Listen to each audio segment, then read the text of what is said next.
தூத்துக்குடியில் கிறிஸ்துமஸை முன்னிட்டு மல்லிகை மற்றும் பிச்சிப்பூவின் விலை 2 மடங்கு உயர்ந்துள்ளது. இது குறித்த விவரங்களை நமது செய்தியாளர் முரளி கணேஷ் வழங்க கேட்கலாம்.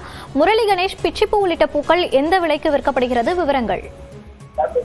மோனிஷா, கிறிஸ்துமஸ் பண்டிகை நாளை கொண்டாடப்பட உள்ள நிலையில தூத்துக்குடியில தற்போது பூக்களினுடைய விற்பனை என்பது விறுவிறுப்பாக நடைபெற்று வருகிறது. குறிப்பாக சொல்லணும்னா மல்லிகைப்பூ, பிச்சிப்பூ வந்து மக்கள் அதிகமா வாங்கிட்டு போறாங்க. கடந்த காலங்கள்ல 1 கிலோ 1000 ரூபாயில இருந்து 1200 ரூபாய் வரை விற்பனை செய்யப்பட்ட பிச்சிப்பூ வந்து இன்று 1 கிலோ 2500 ரூபாய்க்கும், 1000 ரூபாயில இருந்து 1200 ரூபாய்க்கு விற்பனை செய்யப்பட்ட மல்லிகைப்பூ வந்து இன்று 1 கிலோ 3000 ரூபாய்க்கு விற்பனை செய்யப்படுகிறது.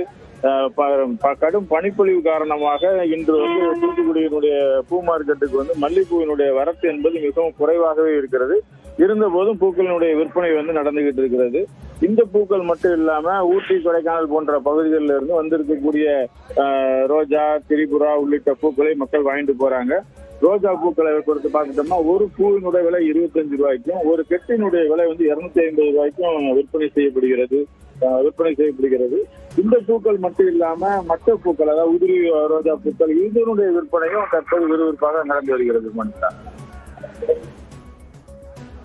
விவரங்களை பதிவு செய்தமைக்கு நன்றி முரளி கணேஷ்.